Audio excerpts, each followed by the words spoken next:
गति का समीकरण,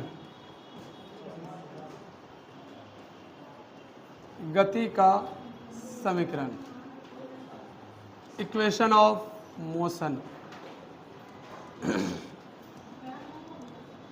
कल कितना इक्वेशन ऑफ मोशन पढ़ लिए थे हम लोग? हाँ, अब इधर जिंदा हो जाओ, अपना कॉपी पेन पेपर निकाल लो और इधर शुरू हो जाओ। कल हम लोगों ने पढ़ा v इज इक्वल टू क्या होता है, u प्लस, क्या इसको सिद्ध भी किया? हाँ या ना बोलो। अच्छी बात है, आपने सिद्ध किया, हमने भी सिद्ध किया। कैसे सिद्ध किए थे हम लोग? इसको सिद्ध करने का तरीका ये था कि हम आसान भाषा में ये करते थे कि हम सबसे पहले a इज इक्वल टू लिख लेते थे कि dv बाय क्या होता है, dt होता है। यही पढ़े थे ना। और उसके बाद इसको इधर ले जाकर के गुना करते थे। गुना करने पर पता चलता था a dt होता है जो dv के बराबर होता है। इसको इंटीग्रेट करते थे और इसको भी इंटीग्रेट कर लेते थे। अरे हाँ या ना बोलो। इंटीग्रेशन को हम लोग समाकलन कहते हैं। यहाँ 0 से शुरू होता था, t पर खत्म होता था, u से शुरू होता था, v पर खत्म होता था। फाइनली हमको आंसर मिल जाता था v is equal to u plus.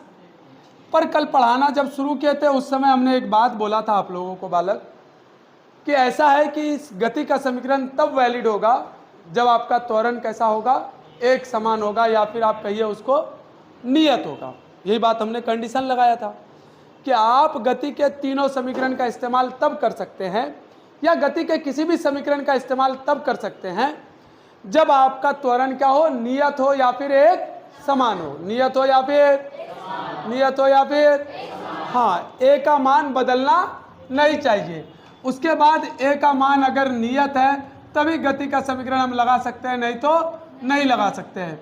दूसरा गति का समीकरण हम लोगों ने पढ़ा जो अभी तक सिद्ध नहीं किया है, पर जानते हैं कि एस बराबर होता है U T plus half a T का स्क्वायर। एस क्या है आपका? विस्थापन है। क्या है भैया? यू क्या है आपका? प्रारंभिक वेग है। क्या है? यू आपका प्रारंभिक। टी क्या है आपका? समय। अच्छी बात है। अच्छा हाँ, ए क्या है आपका? त्वरण। क्या है? त्वरण। अब फिर से टी क्या है आपका? समय। इतना बात तो आपको आता है, पर इसको सिद्ध कैसे करेंगे ये हम लोगों को देखना है कि इसको सिद्ध करने का तरीका क्या है। आंसर पहले से पता है कि एस बराबर क्या आना चाहिए, U T plus half a T का, अरे बोलो आवाज नहीं आ रही, U T plus half a t square. अच्छा लगा सुन के। चलिए हम मानते हैं एक बात, क्या हम ये कह सकते हैं कि पहले ही बोल चुका हूं, माना कि एक वस्तु है जिसका द्रव्यमान m है और वह u वेग से a त्वरण के साथ गति करते हुए s दूरी तय, s विस्थापन तय करता है, जो विस्थापन तय करने में उसे t समय लगता है। जब वो यहाँ पहुँचता है उसका वेग v हो जाता है। यही पढ़ा है हमने? अरे हाँ या ना बोलो। इतना तो पढ़ा है ना हम लोगों ने, कि ये भी नहीं पढ़ा है? पढ़े हैं ना। चलिए उसके बाद हम लोगों को आता है कि v बराबर होता है ds बटे dt। ये सिद्ध किया, ये बात जानते हैं आप लोग? इसको क्या कहते हैं हम लोग? तात्क्षणिक चाल। क्या बोलते हैं इसको? क्या कहते हैं इसको? क्या कहते हैं इसको? तात्क्षणिक चाल। v बराबर ds बटे अच्छा s क्या है यहाँ पर? वापस बोलिएगा। s क्या है आपका? विस्थापन। t क्या है आपका? अच्छा लगा सुन के। अब इस समीकरण को थोड़ा प्रेम पूर्वक देखिए, जैसे सुंदर कन्या को आप लोग देखते हैं उसी हिसाब से देखना है। ऐसा नहीं देखना है कि ये एक गति का समीकरण है ना। चलो, क्या हम कर सकते हैं कि v को u प्लस ए टी में लिख सकता हूं? कहीं पढ़ा है आपने ऐसा? v के बदले u प्लस ए टी। क्या अगर ऐसा लिख लिए तो फिर ds बटे dt भी लिख सकते हैं यहाँ पर? अरे हाँ या ना बोलो। अब मैं अगर इसको ब्रैकेट में बंद कर दूं तो कोई पाप करूंगा मैं? अरे बोलो। चलिए अब मैं u को u लिख दिया, a को a लिख दिया, t को t लिख दिया, ब्रैकेट बंद किया, गुना में dt लगाया और इस तरफ ds लगाया। बोलो चमका हाँ या ना? अच्छा लगा सुन के। अब दोनों ओर समाकलन कर देते हैं। क्या कर देते हैं? दोनों ओर समाकलन करने पर, क्या करने पर? समाकलन करने पर। बोलो हाँ या ना? दोनों ओर समाकलन करने से आंसर में कोई परिवर्तन आएगा?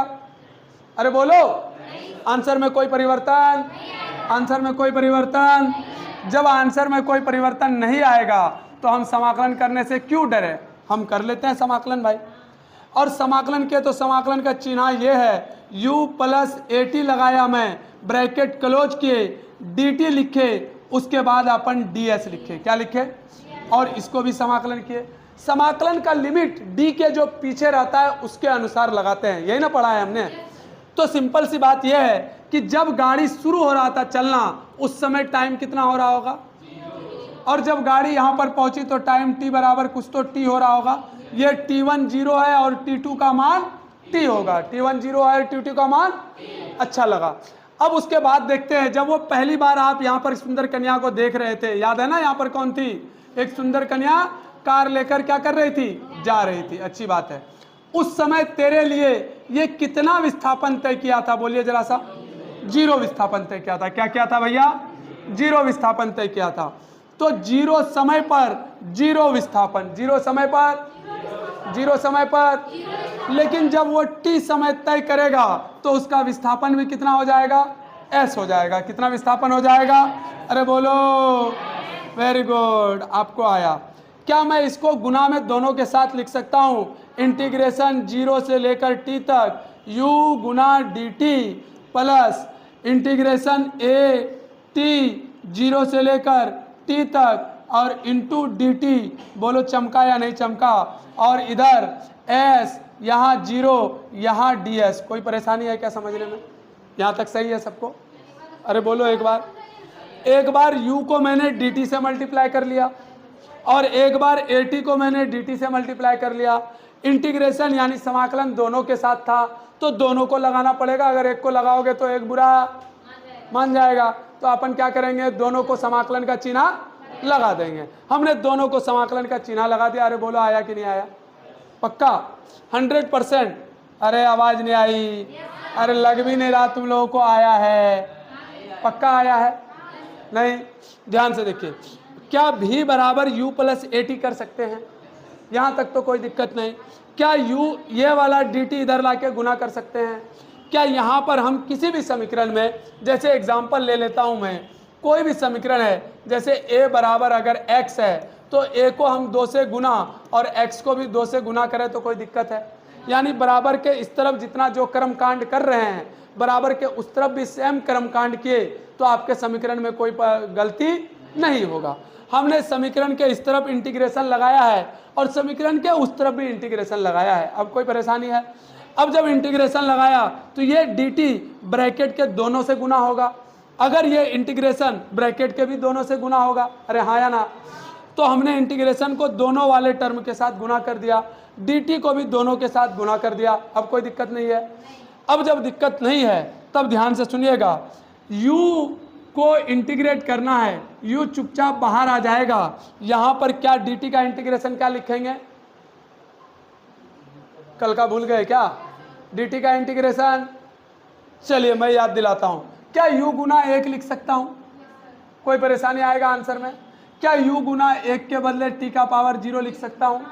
अच्छा, गुना dt तो पहले से पड़ा हुआ था, dt रहने दिए, इंटीग्रेशन 0 से t तक, कोई दिक्कत है क्या। ये कोई भी समीकरण को सिद्ध करने के लिए हमको कुछ ना कुछ रचना करना पड़ता है। उसी तरह यहाँ पर पहले क्या पड़ा हुआ था, यहाँ पर पड़ा हुआ था u dt पड़ा हुआ था। हम u को 1 से गुना करके उत्तर में कोई परिवर्तन नहीं लाना चाहते हैं। अच्छा, u को 1 से गुना करके, सर u को पहले गुना ही क्यों करें 1 से और t 0 क्यों बैठाएं भाई साहब, d के पीछे कौन लगा हुआ है, तो हमको आगे भी कौन चाहिए, पर है नहीं पहले से, तो तुमको अपने से लाना होगा। पर लाने के साथ साथ ये ध्यान रखना होगा कि आंसर में कोई चेंजिंग, आंसर में भी कोई चेंजिंग, अगर आंसर में चेंजिंग हो गया किसी चीज को गुना करने से तो गड़बड़ है कि नहीं है, बोलो, तब तो हमारा कहानी ही खत्म हो जाएगा। प्लस इंटीग्रेशन 0 से लेकर के t तक, समीकरण में क्या है, a t, पहले से ऑलरेडी t पड़ा हुआ है। हमको a क्या है, नियत है कि बदलने वाला है, जो चीज नियत होता है उसको क्या कर देंगे, बाहर कर देंगे। तो हम यहाँ पर बाहर लगा दिए और यहाँ पर t का पावर 1 गुना dt लिख दिए, बराबर इंटीग्रेशन 0 से लेकर के s तक, यहाँ भी ds के साथ कोई नहीं है। क्या गुना में 1 लिख दूं मैं, कोई परेशानी है क्या, गुना में 1 लिखने के बदले मैं s का पावर 0 को गुना में लिख सकता हूँ। अब बोलिएगा यहाँ टी का पावर 0, वहाँ एस का पावर 0। तो देखिए डी के पीछे कौन है, एस, यहाँ डी के पीछे कौन था, जो डी के पीछे रहेगा उसी को लिखेंगे ताकि हम समीकरण को सिद्ध कर सकें, नहीं तो दिक्कत हो जाएगा।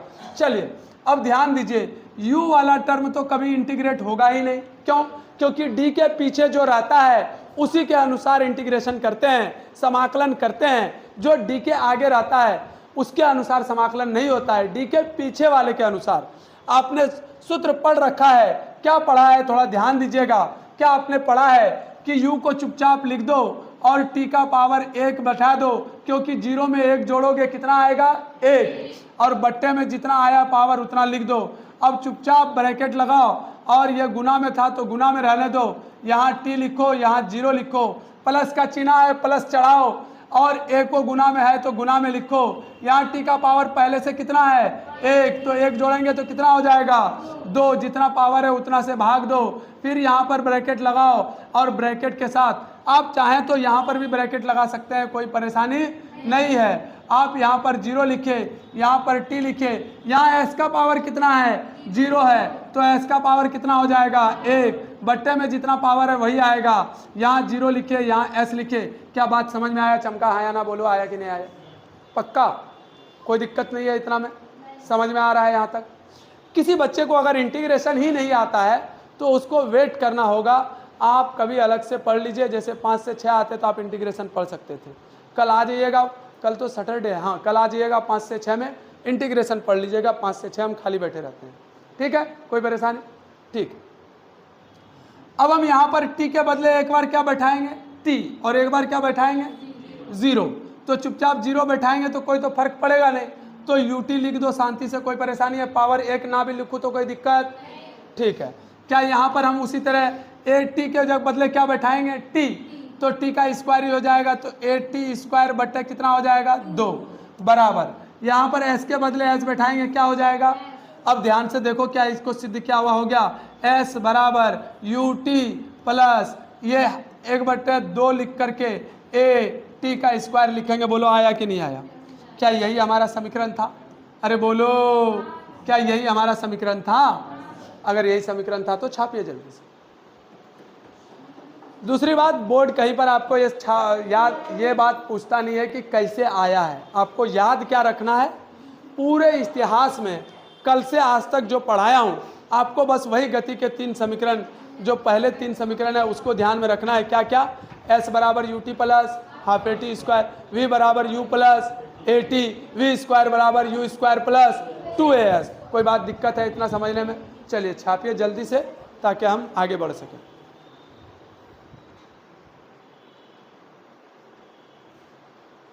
और किस सूत्र का इस्तेमाल कहाँ हो, ध्यान से सुनिएगा मेरी बात को। एक समीकरण ये है, आपका तीसरा समीकरण क्या है, वी स्क्वायर बराबर यू स्क्वायर प्लस 2as। ठीक है, कोई दिक्कत नहीं। अब अगर वी स्क्वायर बराबर यू स्क्वायर प्लस 2as हम पहले से जान रहे हैं तो इसको सिद्ध करने के लिए हमने बुद्धि लगाया कि भाई हम लिख सकते हैं a is equal to d v बटे डी टी। अच्छा, अगर मैं इस समीकरण को ds से गुना करके ds से भाग दे दूं तो कोई दिक्कत है क्या? इस समीकरण को ds से गुना भी किया और ds से कोई दिक्कत? चलिए अच्छा लगा।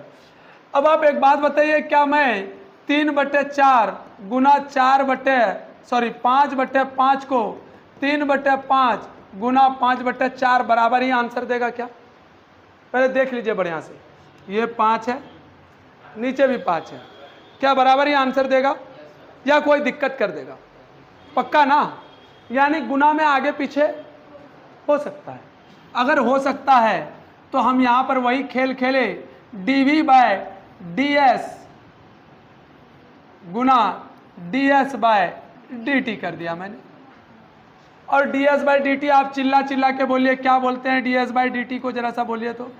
क्या इसको भी बोलते हैं फिर से? अरे बोलो हाँ या ना। क्या इधर हमारा अभी भी a पड़ा हुआ है? क्या a पड़ा हुआ है तो इस ds को इस तरफ लाए, a इंटू ds किया मैंने बराबर v गुना dv किया। दोनों ओर समाकलन करने पर, क्या करने पर? दोनों ओर समाकलन करने पर। ये चिन्ह किसका है? ठीक है, हमने समाकलन करने के लिए सोचा, समाकलन के ए डी एस लिखा बराबर वी डी वी लिखे और यहाँ पर समाकलन का चिन्ह लगाए। अब डी के पीछे जो है उसी का तो हम लिमिट लगाएंगे। जब गाड़ी शुरू हुई थी, सुंदर कन्या को देखना शुरू किए थे, तब आपका विस्थापन कितना था? जिस समय विस्थापन 0 था, क्या गाड़ी की कोई स्पीड थी? अरे ध्यान से सोचो, यू स्पीड से गाड़ी जा रही थी। और जिस समय विस्थापन एस हो गया, क्या उस समय गाड़ी का स्पीड? ठीक है, वेरी गुड, इतनी बात आपको समझ में आती है। अब आगे बढ़ते हैं। हम ए को नियत मानते हैं और ए नियत है भी। ए अगर नियत हो, ए बाहर आ जाएगा। अरे हाँ या ना? ए बाहर आ जाएगा, तो ए को बाहर रहने दीजिए। इंटीग्रेशन कीजिए 0 से s तक ds का। आपको एक बात याद होगा, ds का इंटीग्रेशन डायरेक्ट चुपचाप लिख दीजिए s, dt का इंटीग्रेशन चुपचाप लिख लीजिए t। काम खत्म है। कोई परेशानी है क्या? इंटीग्रेशन का चिन्ह हटाइए और वो बात लिखते चले जाइए। अब इंटीग्रेशन है v dv का और u से लेकर के v तक, a इंटू एस। कोई परेशानी नहीं है, बराबर यहाँ पर हो जाएगा v²/2, क्योंकि यहाँ ऑलरेडी एक पावर है, एक पावर के साथ जुटेगा तो कितना हो जाएगा? 2 पावर, 2 पावर बाय कितना हो जाएगा? 2। कौन सा सूत्र लगाते हैं हम लोग? इंटीग्रेशन x का पावर n dx वाला, x का पावर n+1/n+1। इसी सूत्र से हम लोग बार बार ये खेल कर रहे हैं और चुपचाप एक पावर बढ़ा दे रहे हैं। अरे हाँ या ना? ठीक है, अगर ये बात बढ़ाए तो अब लिमिट लगाना होगा v और u। इस तरफ तो हमारा as आंसर आया है, इस तरफ देखते हैं एक बार। v के बदले v वैल्यू रखा मैंने, तो v का स्क्वायर/2, फिर माइनस का साइन देने बोले थे। अरे हाँ या ना? और v के बदले अब क्या रखना है? u, तो u का स्क्वायर होगा, y क्या हो जाएगा? 2। क्या दोनों का एलसीएम लेकर के हम 2 लिख सकते हैं? क्या यहाँ पर v², यहाँ पर -u² लिख सकते हैं? क्या ये 2 इस तरफ आ जाएगा? तो हमारे पास क्या बन जाएगा? बोलो जरा सा जोर से। 2as बराबर v² माइनस, क्या -u² इस तरफ आएगा, तो u² + 2as बराबर, क्या देखो तो पहले वाला समीकरण सिद्ध हो गया जो ऊपर में पड़ा हुआ था। क्या हुआ? हाँ या ना बोलो? अरे पहले बोलो या बाद में बोलो? बात तो चलिए, आया हाँ या ना? क्या बहुत भारी है? हाँ, देखिए ये बात तो आपको हमेशा याद रहना चाहिए। ये पूरा 1-2 बार सिर्फ ध्यान में रखोगे तो टोटल अपने आप याद आ जाएगा। कोई बहुत रॉकेट साइंस नहीं है। और एक बात मैं हमेशा बोलता हूँ और वापस से बोल दे रहा हूँ, जैसे जैसे नए जनरेशन आएंगे वो पुराने वाले जनरेशन से ज़्यादा तेज होंगे। आपको भले लग रहा होगा टफ है, पर आप 1-2 बार शुरू कीजिएगा तो हमसे पहले याद हो जाएगा। समझ में आया?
हो गया? चलिए एक क्वेश्चन लिखिएगा, जल्दी करो।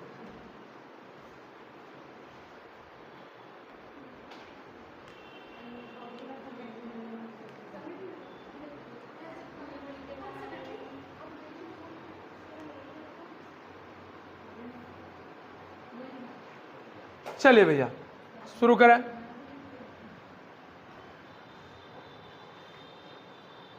जल्दी से छापो भाई, बाकी लोग को भी दुनिया में छापना होता है। सोनाली बेटा, बाकी लोगों को भी छापना होता है।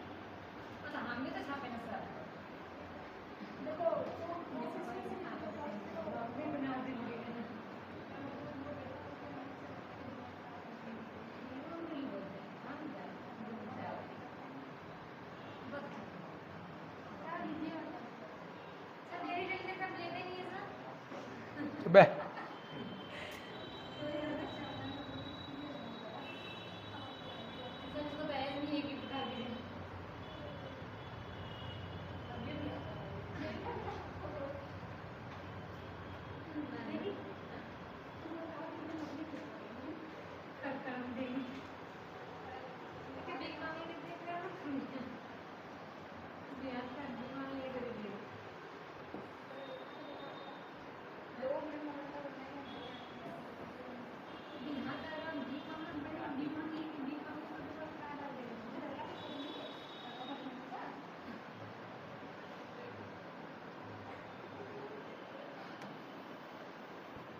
चलिए सर ध्यान से देखिए।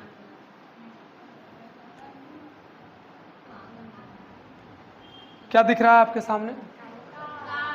अच्छा लगा? ये कार ही है, ये कार उड़ने वाला है ना? ध्यान से सुनो। अब ये कार ना अभी विराम अवस्था में है। कौन सी अवस्था में है? विराम में। जब ये गाड़ी विराम अवस्था में है तब इसका वेग कितना होगा और कितना बराबर होगा? 0। ठीक है। अब ये गाड़ी यहां से चलना शुरू करता है, हुई करके चलेगा, और गाड़ी चला रही है एक सुंदर सी कन्या, है ना? हाँ, ओहो, सुंदर कन्या का नाम आया, ओहो। चलिए लिखना शुरू कीजिए। एक कार विरामावस्था से चलना आरंभ करता है। एक कार विरामावस्था से चलना आरंभ करता है।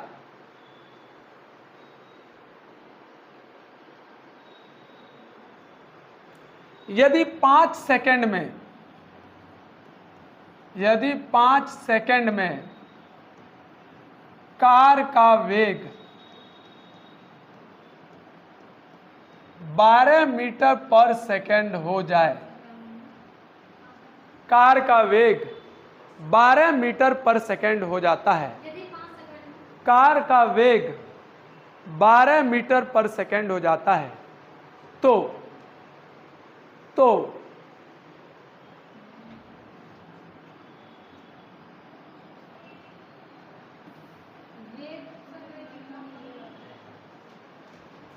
कार का वेग 12 मीटर पर सेकंड हो जाता है, तो कार का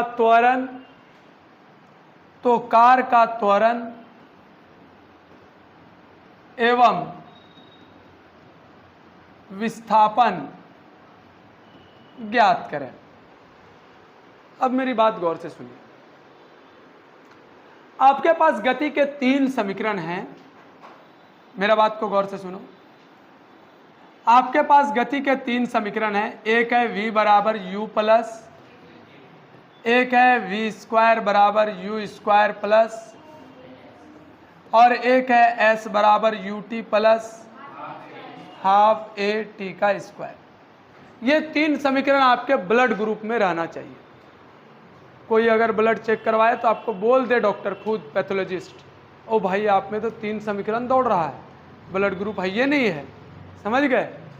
अगर आपके पास ये है तो आप बस अब ध्यान दो कि आपको दिया हुआ क्या क्या है। t दे रखा है आपको 5 सेकेंड, u दे रखा है आपको 0, v दे रखा है आपको 12 मीटर पर सेकेंड, और पूछा है आपसे पहला क्वेश्चन में a का मान क्या होगा? खुद बताइए। अगर ए का मान पूछ लिया है तो इन तीनों समीकरण में से कौन सा समीकरण का इस्तेमाल करें? पहला समीकरण का। अरे हाँ या ना? तो जल्दी से कर लीजिए। v बराबर u plus a T. v का मान 12, u का मान 0, a का मान पता नहीं, मास्टर जाने। t का मान है आपका 5 सेकेंड, t का मान 5 सेकेंड। चलिए ये वाला 5 इधर आएगा तो क्या डिवाइड में चला जाएगा, आंसर आएगा a। उत्तर खोजेंगे तो 5 दूनी 10 और बचा 2, 0 हो जाएगा। 5 चौके 20 यानी 2.4 मीटर प्रति सेकेंड स्क्वायर। क्या ये ए का मान आया? हाँ या ना बोलो। क्या ये ए का मान है?